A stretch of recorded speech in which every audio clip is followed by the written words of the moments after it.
Good morning, members of Parliament, support staff, radio listeners, TV viewers, those viewing via Facebook, and members of the media. Welcome to this public meeting number 17 of today, June 10, 2022. I would like to welcome the Honorable Minister of Public Housing, Spatial Planning, Environment and Infrastructure, VROMI, Mr. Egbert Duran, and his support staff, Ms. Davalar, and also representatives of GEBE, Ms. Daniel, and Mr. Baker as well, a member of the board. We have established a quorum of 9 members. Please let's stand for a moment of silence.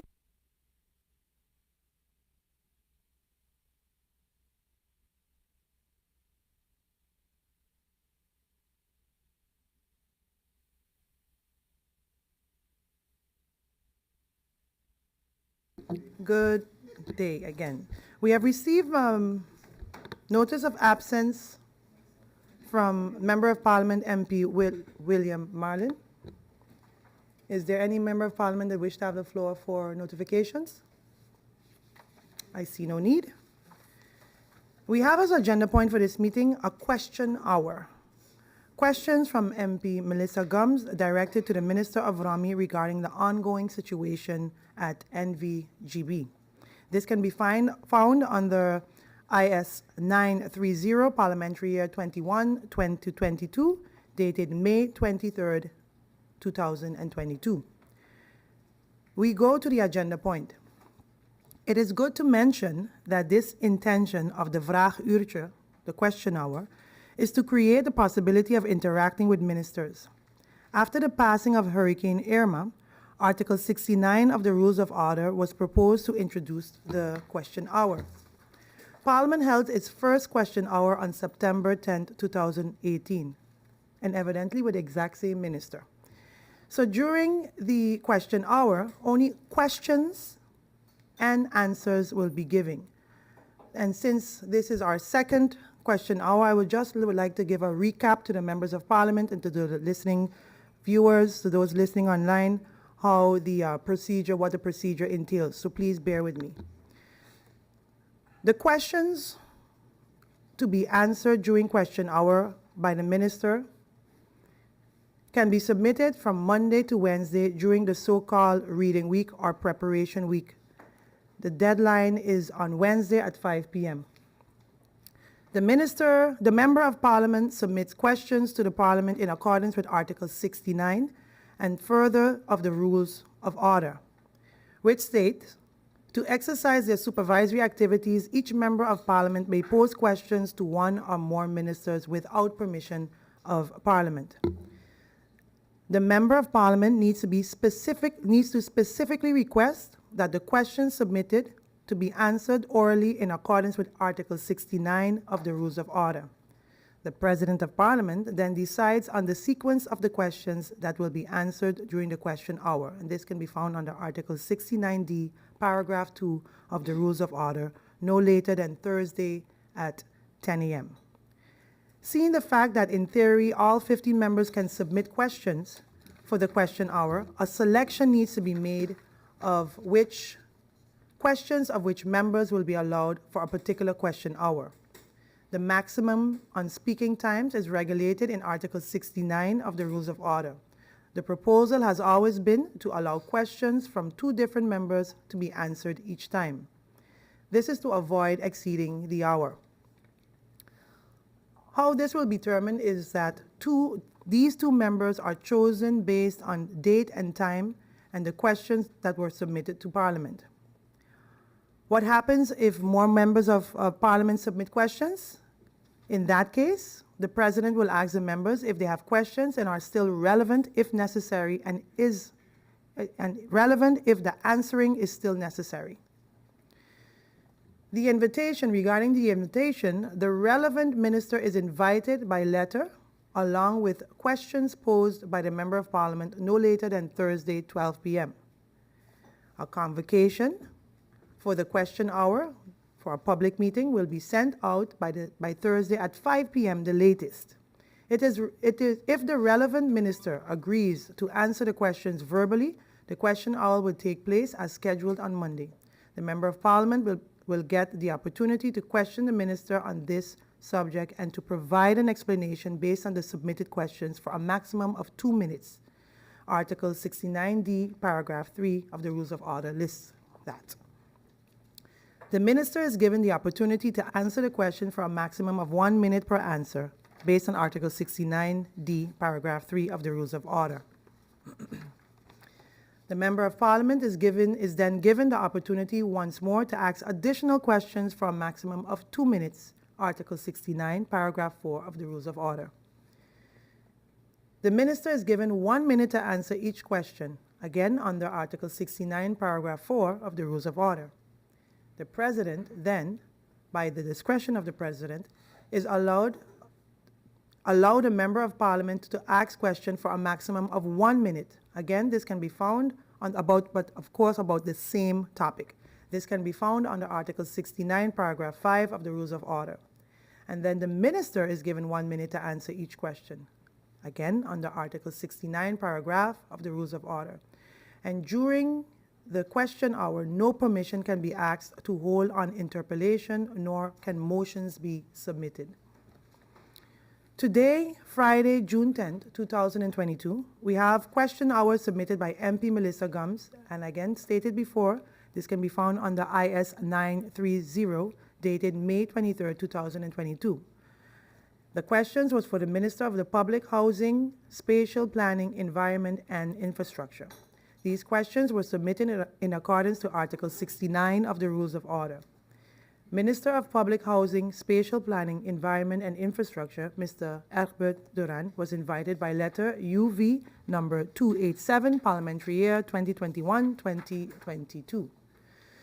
The Minister of Public Housing, Spatial Planning, Environment, and Infrastructure, Mr. Duran, agreed to answer the questions today verbally. Due to the unavailability of Minister Duran, this meeting could not be held on the initial date, which was the meeting to be held on Monday, May 30th, 2022.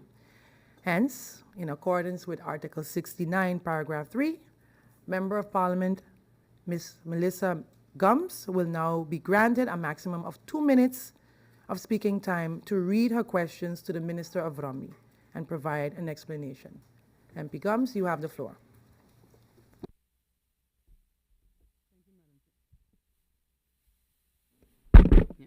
Thank you, Madam Chair, and good morning to everyone. Minister, my questions. When can the public expect to receive access to GEBE offices? Please clarify if GEBE has been meeting its obligations towards employees with regard to their monthly salaries. Has the above-mentioned deduction of GEBE salaries for utilities been happening as scheduled since the ransomware attack occurred? If not, what is the intention regarding payment of employee utility bills once the situation is resolved? Was there any information requested by previous managing boards regarding the security of GEBE's ICT infrastructure? If yes, was that information provided to inform their decision-making regarding ICT security? Was there an in-depth audit conducted for GEBE's ICT and IT network infrastructure and department? If yes, what were some critical points of attention identified and how will GEBE address them?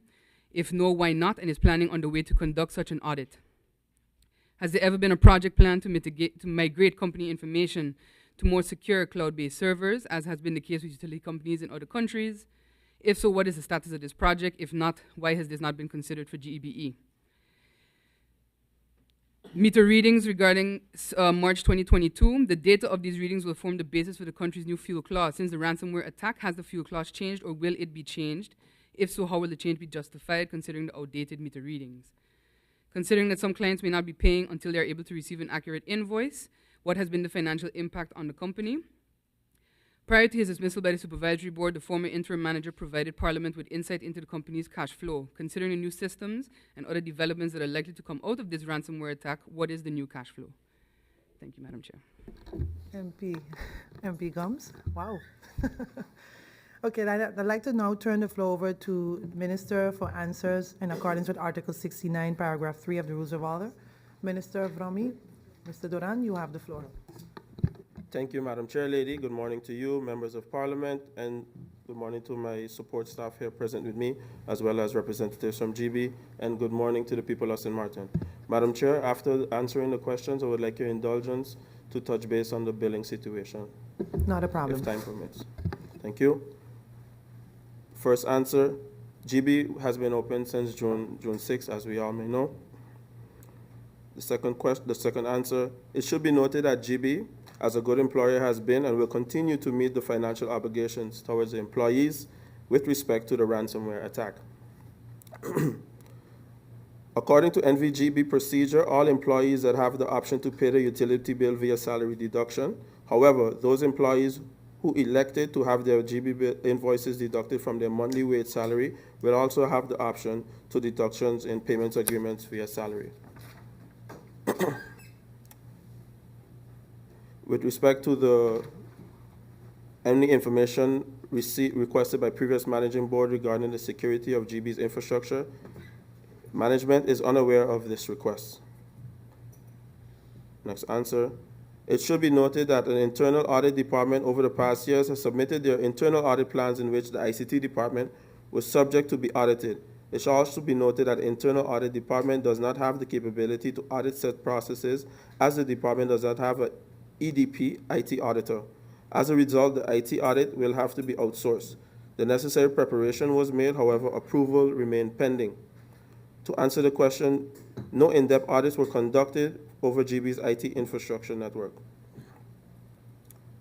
The next answer, it is the management's intention that consulting assignment would be the most appropriate alternative at the time, considering the implementation of cybersecurity and also the fact that GB IT process was never audited other than the IT process that impacted the financial statements.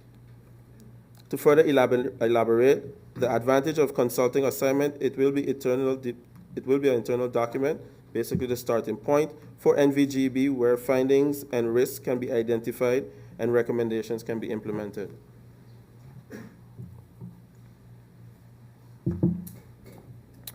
The next question posed by MP Gumbs. If there ever been a project-based plan to migrate the company information. In good effort of transparency, the current management is not aware if there was any other plan. However, GB is basically now in line with cybersecurity best practices. But most important to note is that GB is very cognizant that this ever-changing landscape means that we have to continue to evolve and keep the pace in order to ensure that we're always protecting our data, the integrity of our data, and also our digital assets.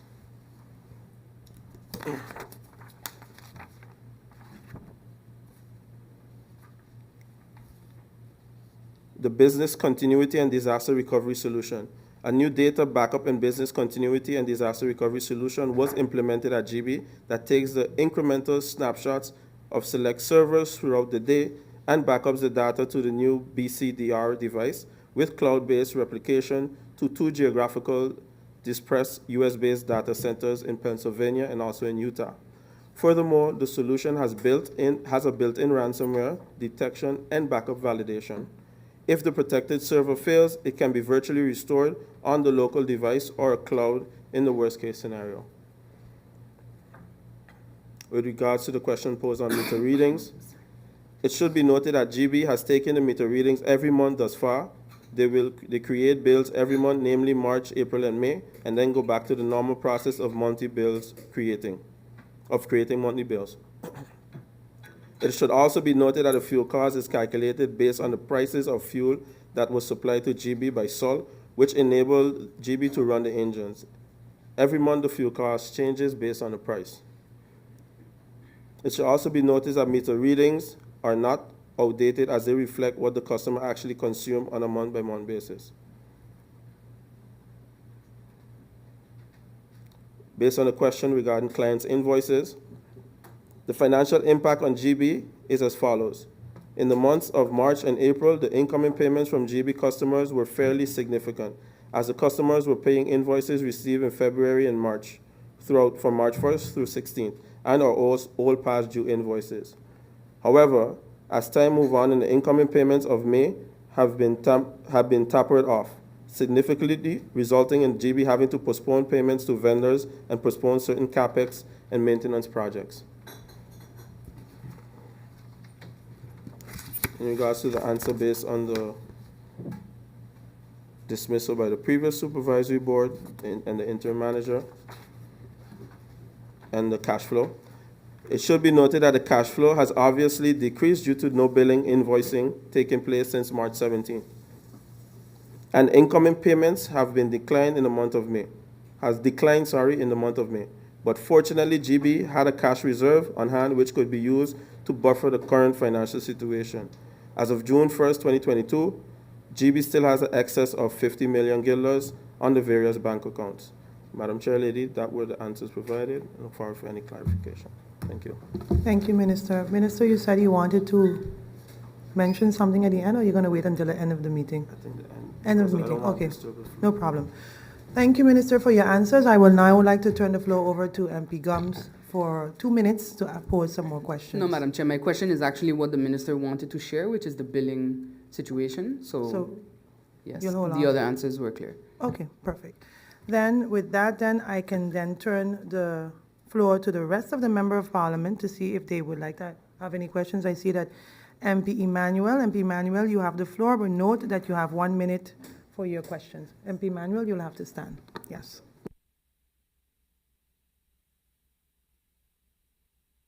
One minute. Thank you very much, Madam Chair. Good morning to your Hafid, Honorable Minister, the Honorable members of GEBE and their support staff. I only have about 3 questions, Madam Chair, within this 1 minute, and it goes to the Minister for GEBE concerning the fuel clause of the water production company. Does GEBE charge the water production company fuel clause? If yes, how much is that? And also, on the basis of fuel clause, the minister made mention a while ago that the fuel clause is calculated on the increase of SOL in terms of the cost of the fuel. What is the basis of the fuel clause before SOL puts on their cost? Thank you very much. Thank you, MP Emmanuel. Is there any other Member of Parliament that wish to have the floor for questions? I see no need. Minister, do you need some time, or would you like to respond? You like to? You have the floor. Thank you, Madam Chair Lady. I mean, those are totally different questions which I would need time to answer, of course. We're able to take When I a say break. take time me to get answers, I don't have them. You wouldn't have the answers on you at this It's moment. separate from the question now. Is it separate? 1 minute. The ongoing situation allows for those questions to be answered. Do you need some time to answer it, or you would want to? 1 minute. I'll have to adjourn the meeting for 2 minutes just to confer with the Secretary General. Meeting adjourned for 3 minutes.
Welcome back, members of parliament. We just took a brief adjournment to allow the minister the opportunity to answer the questions posed by MP Emmanuel. Minister?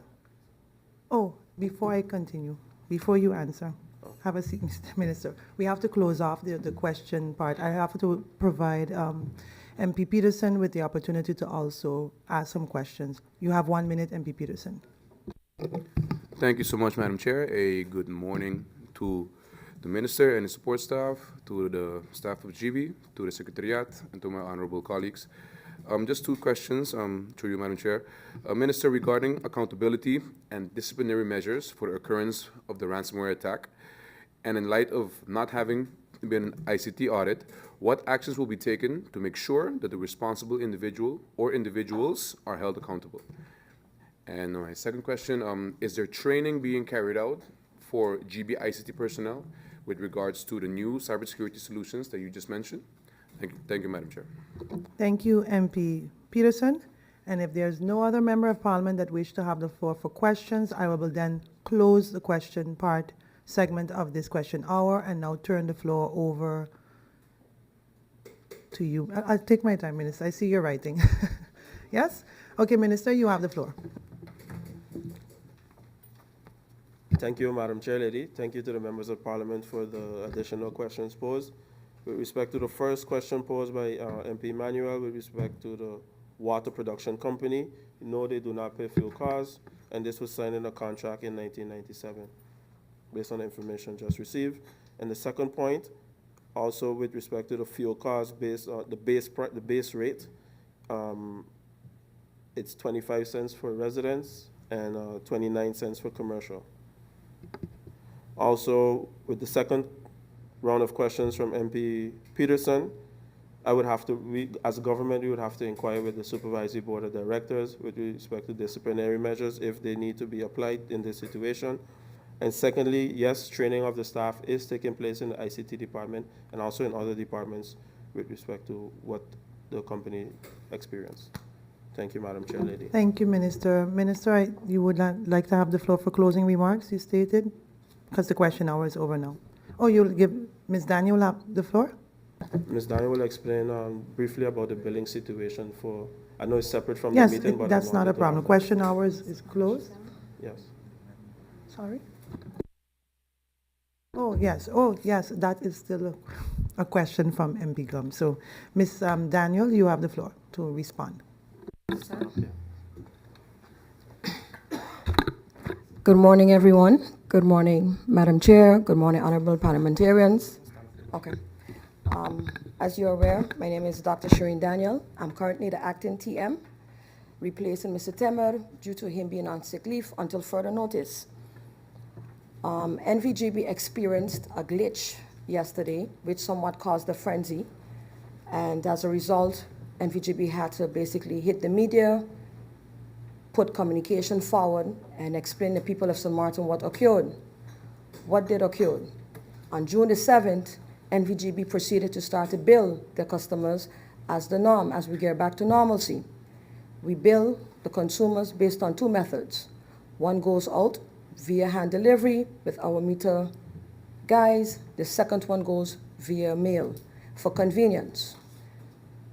March bill went out via mail as well as April bill. As well as March and April bill went out via email on June the 7th as well.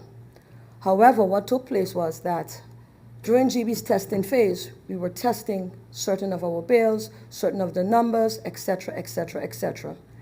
And again, we had a computer glitch where a large bill went out to an exorbitant amount of consumers or customers, which somewhat caused a frenzy because that bill was the consumption of, for example, February 2021 to March 2022.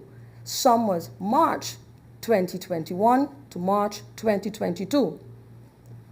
We asked the people of St. Martin to disregard those high bills because, as you know, GEBE was hit with a ransomware black bite attack. GEBE is gearing up to normalcy. However, we are having some hiccups. And at the end of the day, GEBE will continue to be transparent. GEBE is owning our shortcomings. However, again, this is a part of the process. to gearing back into normalcy. With that large bill, there was a bill of March that came into effect that was emailed as well. There was also a bill of April that was emailed. Those two were correct. And if anyone have concerns over the March and the April bill, NV GEBE right now is open to the public. We have even extended our hours. We open at 6:30 a.m. in the morning. We close at 4:30 in the afternoon. We are also open on Saturdays from 8 to 12:30 because it's GEBE's intention to restore the trust, restore the confidence, restore the peace of the organization with the people of St. Martin. But we are going through hiccups. It has our utmost intention. We're working towards that normalcy, and we're just asking for your patience.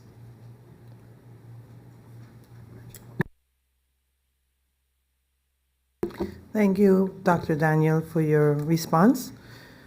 With that, members of Parliament, I would like to thank you for your participation and thank you, Honorable Minister of Public Housing, Spatial Planning, Environment and Infrastructure, Mr. Egbert Duran, and your support staff, Ms. Davalar, Ms. Daniel, and Dr. Daniel, and Mr. Baker for your participation this morning. Ladies and gentlemen, we have come to the end of this question hour, and I will bid you a great weekend ahead.